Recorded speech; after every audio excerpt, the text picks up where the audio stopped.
இன்று ஆசிரியர் தினம் அல்லவா? அதாவது டாக்டர் ராதாகிருஷ்ணன் அவர்களினுடைய பிறந்த நாள். இந்த சந்தர்ப்பத்தில் உலகத்தினுடைய முதல் குரு யார், முதல் மாணாக்கர் யார் என்ற செய்தியெல்லாம் உங்கள்கிட்ட சொன்னால் சுவையாக இருக்கும்னு நினைக்கிறேன். அந்த குரு பரம்பரை எப்படி விரிவடைந்து வந்திருக்கிறது அப்படிங்கிறதையும் பார்த்தா சுவையாக இருக்கும். உலகத்தினுடைய முதல் குரு ஆதிசிவன் தாங்க. எப்படி அப்படின்னா, பிரளய காலமெல்லாம் முடிஞ்சு உலகத்தில் உயிரினங்களை எல்லாம் உண்டாக்குறதுக்கு முன்னால் ஆதிசிவன் பார்வதி தேவியை அழைத்து, நான் இந்த மாதிரி உயிரினங்களை எல்லாம் படைக்கப் போகிறேன். உயிரினங்கள் தங்களுடைய பரிமாற்றம், தகவல் தொடர்புக்காகவும் சிவ தத்துவங்களை அறிந்து கொள்வதற்காகவும் அவங்களுக்கு மொழி தேவைப்படுவதனால 2 மொழியை எனக்கு மூலமாக அவங்களுக்கு கற்றுக் கொடுக்கலாம்னு நினைக்கிறேன் அப்படின்னு சொல்கிறார்.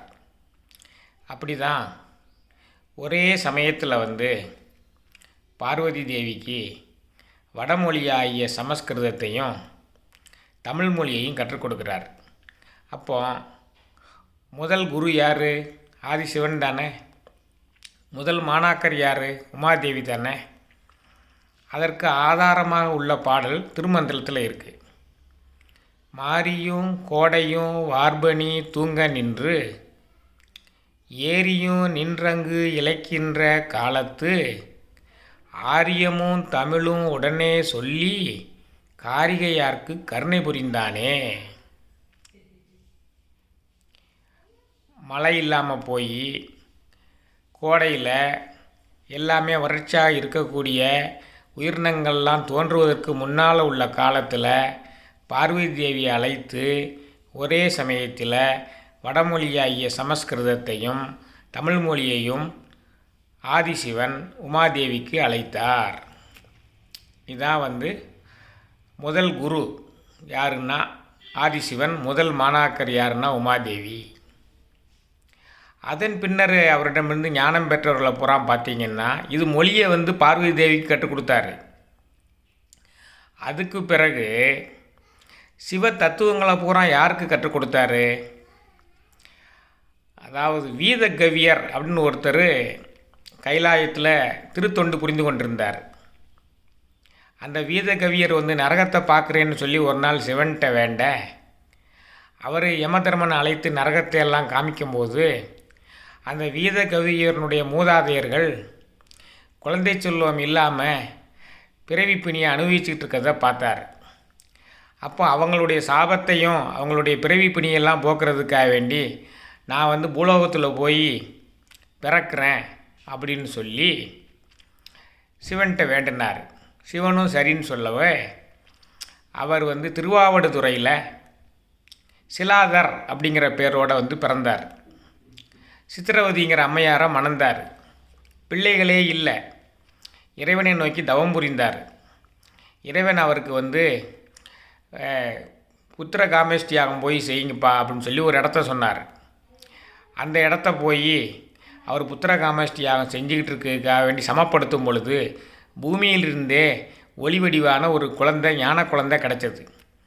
அந்த குழந்தையவே தங்கள் குழந்தையாக 2 பேர் வளர்த்து வந்தாங்க. அதுதான் ஜபேஸ்வரன் என்ற பெயரோடு வளர்ந்தது. இந்த ஜபேஸ்வரன் 7 வயசு ஆன உடனே பிறந்தநாள் விழாவை சிறப்பாக கொண்டாடினார். பிறந்தநாள் விழாவுக்கு தேவர்கள்லாம் வந்தாங்க. அவங்க நீடூழி வாழ்க, ஆயுஷ்மான் பவான் வாழ்த்த மாட்டேன்ட்டாங்க. ஏன் வாழ்த்த மாட்டேன்ட்டாங்கன்னா, இந்த குழந்தைக்கு அற்ப ஆயுசுங்கிறத கண்டுபிடிச்சிட்டாங்க. அதை போய் தாய் தந்தையிட்ட சொல்கிறாங்க, சிலாதர்ட்டையும் சித்திரவதியும். அவங்க ரொம்ப மன வருத்தத்தோடு இருக்காங்க. அதை உணர்ந்து கொண்ட இந்த ஞான குழந்தையான ஜபேஸ்வரன் திருவாவடுதுறை ஆதீன அந்த குளத்தில் போய், திருவாரூரில் உள்ள குளம், திருவாவடுதுறையில் திருவாரூரில் உள்ள அந்த குளத்தில் போய் தவம் செய்யுது. அப்படி தவம் செய்யும் பொழுது மீன்கள்லாம் அவருடைய உடம்பில் உள்ள சதையை கொத்தி திங்குது. அதையும் பொருட்படுத்தாமல் தவம் செய்கிறார். சிவன் அந்த தவத்தில் மெச்சி உனக்கு என்ன வேணும்னு கேட்குறார். எனக்கு சிவ ஆகமங்களையெல்லாம் முதல்ல நீங்கள் எனக்கு தான் சொல்லி கொடுக்கணும். சிவ தத்துவங்களை பூரா நான் தெரிஞ்ச கொண்ட பிறகு தான் உலகத்தோர் தெரிந்து கொள்ள வேண்டும். எனக்கு நந்தீஸ்வரன் என்ற பட்டப்பெயரை வழங்க வேண்டும். நான் உங்களுக்கு அருகிலேயே இருந்து காவல் தெய்வமாக இருந்து திருத்தொண்டு புரிய வேண்டும். நீங்கள் உலகை வலம் வரக்கு செல்லும் பொழுது நானே ரிஷப வாகனமாக மாறி என்மேல் நீங்கள் செல்ல வேண்டும் என்ற 3 வரங்களையும் கேட்டு பெற்றார். இதுதான் நந்தீஸ்வரர்.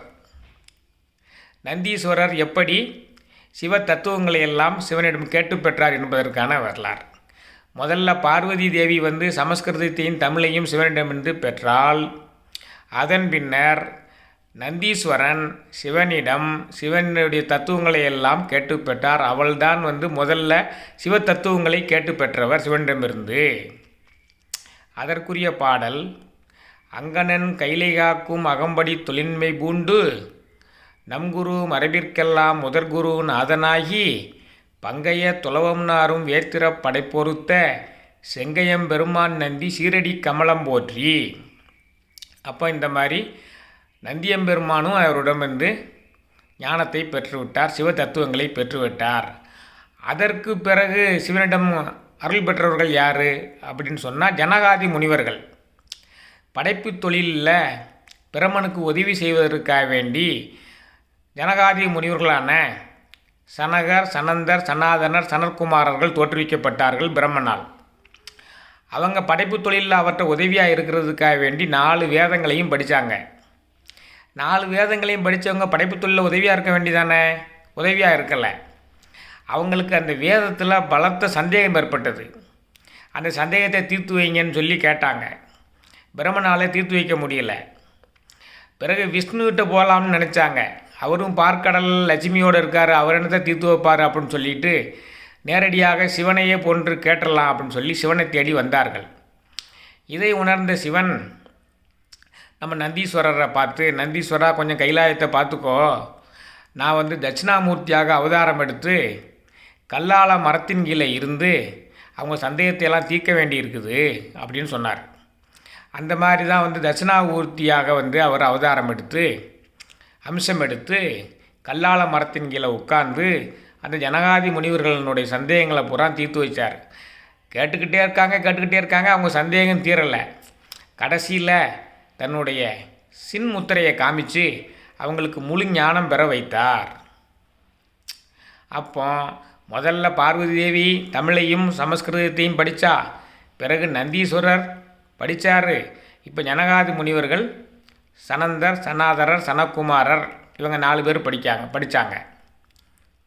சனகர், சனந்தர், சனாதனர், சனற்குமாரர் 4 பேரும் படிச்சுட்டாங்க. அதுக்கு பிறகு இந்த தத்துவங்கள் எல்லாம் படித்தவர் யாருன்னா நந்தி அருள் பெற்ற நாதரை நாடிடின் நந்திகள் 4. அதான் சனகர், சனந்தர், சனாதனர், சனற்குமாரர். நந்தி அருள் பெற்ற நாதரை நாடினின் நந்திகள் 4. அதுக்கடுத்து சிவயோக மாமுனி, மன்று தொழுத பதஞ்சலி, வியாக்கிரமர், என்றிவர் என்னோடு என்மரும் ஆமே. என்றிவர் என்னோடுன்னு அந்த சுந்தரநாதன் என்ற திருமூலர் தான் அதை சொல்கிறார். இந்த 8 பேர் முதல் பேச்சில் படித்தது ஜனகாதி முனிவர்கள். அதுக்கு பிறகு படித்தது சிவயோக மாமுனி, மன்று தொழுத பதஞ்சலி, வியாக்கிரமர், சுந்தரநாதன் என்ற திருமூலர். இந்த 4 பேரும் இறைவன்கிட்ட படித்தாங்கங்க. இந்த எப்படி அந்த குரு பரம்பரை விரிஞ்சு வருதுங்கிறத பாருங்கள். அதான் அந்த பாடல், நந்தி அருள் பெற்ற நாதரை நாடிடின் நந்திகள் 4, சிவயோக மாமுனி, மன்று தொழுத பதஞ்சலி, வியாக்கிரமர், என்றிவர் என்னோடு என்மரும் ஆமே. இந்த அருள் பெற்றவங்க பூராமே அந்த ஜனகர், சனந்தர், சனாதனர், சனக்குமாரர் சந்தேகம் தீர்ந்தவொடனே படைப்பு தொழிலுக்கு உதவ போயிட்டாங்க. மிச்சமுள்ள 4 பேரும் 4 திசை கொன்றாய், 4 நான் பெற்றதெல்லாம் பெருகன, 4 நாதராய் தேவராய் ஆனார்கள் என்று சொல்லி ஆளுக்கு ஒரு திசைக்கு வர்றாங்க.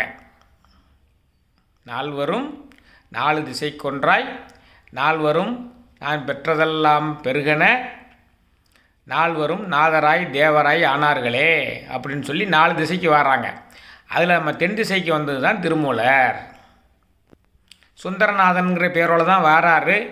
பிறகு இந்த மூலனோட உடம்புக்குள்ளே போய் திருமூலன் ஆகி அந்த நம்ம திருமந்திர 3000 பாட்டையும் படிக்கிறாரு. அப்போ இந்த எப்படியெல்லாம் அந்த ஞானக்கல்வி சிவன்கிட்டருந்து வெளியே வருதுன்னு பாருங்கள். அப்போ அவருக்கு உரிய சீடர்கள் கொஞ்சம் இருக்காங்க. மந்திரம் பெற்ற வழிமுறை மாலாங்கன் இந்திரன் சோமன் பிரம்மன் உருத்திரன் கந்துரு காலாங்கி கஞ்ச மலையனோடு இந்த எண்மரும் எண்வழியாமே. இந்த 8 பேர் நம்ம திருமூலற்ற உள்ள சீடராக இருந்தவங்க, அவங்க மூலமாகவும் பரவுது. இப்படியே அந்த திருக்கைலாயத்திலிருந்து வந்த சிவ தத்துவங்கள் உலகோர் முழுவதும் பரவுதுங்க. அதுக்கு பிறகு பார்வதி தேவி தமிழை படித்தா இல்லையா, அந்த பார்வதி தேவி அகத்தியருக்கு அந்த தமிழை முருகனுக்கு ஞானத்தை வழங்கி முருகன் மூலமாக அகத்தியருக்கு அகத்தியர்னுடைய சீடர்களான தொல்காப்பியர் காக்கை பாடினியார் போன்ற நிறைய சீடர்கள் இருந்தாங்க. இப்போ அப்படியே தமிழ் பொதிகை மலையில் தோன்றி வளர ஆரம்பிச்சிருச்சு. தமிழுக்கு முதல் இலக்கண நூல் செஞ்சது அகத்தியர், அதன் பின்னால் இலக்கண நூல் செஞ்சது தொல்காப்பியர். தொல்காப்பியம் என்ற பெயரில் செஞ்சார். அதுதான் இன்றைக்கி வழங்கிட்டு வருது. எப்படி அந்த குரு பாரம்பரியம் விளங்கி வருதுங்கிறதுக்காக அதை சொல்ல வேண்டியிருக்குது. இந்த ஆசிரியர் தினத்தில் ஆசிரியர்களுக்கெல்லாம் நல்வாழ்த்துக்களை தெரிவித்து கொள்ளக்கூடிய இந்த நேரத்தில் நம்ம இதை நினைத்து பார்க்குறது நல்லதுன்னு சொல்லி நம்ம சொல்கிறேன். அப்போ யாரெல்லாம் நிறைவான பக்தியோடு இருக்கிறோமோ அவங்களுக்கு இறைவனே குருவாக தோன்றி வெளிப்படுறார். 63 நாயன்மார்களுக்கு வெளிப்பட்டார். அப்பர், சம்பந்தர், சுந்தரர், மாணிக்கவாசகர், சேக்கிலார், இந்த மாதிரி நிறைய பேர்களுக்கு அவரே குருவே ஞான குருவாக வெளிப்பட்டிருக்கிறார். முருகன் வடிவத்தில் அருணகிரிநாதருக்கு வெளிப்பட்டிருக்கிறார். விநாயகருக்கு ஔவையாருக்கு விநாயகர் வடிவத்தில் வெளிப்பட்டிருக்கிறாரு. அப்போ இந்த மாதிரி நிறைவான பக்தியோடு இருப்பவர்களுக்கு அந்த ஆதிசிவனே குருவாக வெளிப்படுவார். அது வரைக்கும் நீங்கள் பொறுமையாக இருந்து நிறைவான பக்தியோடு இருந்தீங்கன்னா அவர் ஆதிசிவன் உங்களுக்கு குருவாக வெளிப்படுவார். அதுதான் இன்றைய ஆசிரியர் தினத்தில் நான் ஆன்மீகத்துக்கு சொல்ல வேண்டிய ஒரு செய்தி. உங்களுக்கு ஞான குருவாக ஆதிசிவனே வெளிப்படுவார். அப்படி வெளிப்படும் பொழுது நீங்கள் சிக்கனை பற்றி கொள்ள வேண்டும். கொல்லினும் நல்ல குருவினை கொள்க, உள்ள பொருளுடன் ஆவியும் ஈக, எல்லத்தனையும் இடைவிடாதே நின்று தெள்ளி அறிய சிவபதம் தானே. அப்படி நல்ல குரு வெளிப்படும் பொழுது சிக்கனை பெற்றுக்கொள்ள வேண்டும். உன்கிட்ட இருக்கிற எல்லாத்தையும் கொடுக்கணும். ஏன் உயிரை கூட கொடுக்கலாம். ஒரு அளவு நேரம் கூட பிரியாமல் இருந்து, சிறிது கணப்பொழுது கூட பிரியாமல் இருந்தால் சிவகதியை அடையலாம். அதுதான் திருமந்திரம் சொல்லுது. கொல்லினும் நல்ல குருவினை கொள்க, உள்ள பொருளுடன் ஆவியும் ஈக, எல்லத்தனையும் இடைவிடாது நின்று தெள்ளி எறிய சிவபதம் தானே. அப்போ ஞான குருவாக அவர் இத்தனை பேருக்கு வழிகாட்டியவர் நமக்கும் காட்ட மாட்டாரா? நிச்சயமாக காட்டுவார். நாம் செய்ய வேண்டியதெல்லாம் நிறைவான பக்தியுடன் சிவசிந்தனையுடன் இருக்க வேண்டும். இந்த ஞான குரு முதல் குருவுக்கே குருவாக இருந்தவர் சுப்பிரமணியர். அதை இந்த சமயத்தில் நினைவு கொள்ளணும். அவர் பிரம்மனுக்கு படைப்புக்குரிய மந்திரம் மறந்து போன உடனே அவரை போய் சிறையில் அடைச்சிட்டார். அப்பா விடுன்னு சொன்ன உடனே அவருக்கு பிரணவ மந்திரம் தெரியலை, அதனால் அடைச்சி வச்சிருந்தார். அந்த மந்திரத்தை எனக்கு சொல்லுன்னு இவர் கேட்க, ஆதிசிவன் நாதா குமரா நம என்றெல்லாம் வழிபாடு செய்து கேட்க, நீ சீடன் மாதிரி என் முன்னால் அமரு, நான் சொல்கிறேன்னு சொல்லி அந்த பிரணவத்தினுடைய பொருளை ரகசியமாக உணர்த்தியவர் சாட்சாத் சுப்பிரமணியர். அப்பனுக்கே பாடம் சொன்ன சுப்பிரமணியர். அவரும் சிவனுடைய அம்சம்தான். சிவனுடைய திருவிளையாடலில் இது ஒன்று. தன்னுடைய அம்சமாக பிறந்த குமரனிடமே படைப்பிற்குரிய மந்திரத்தை கேட்டவர்.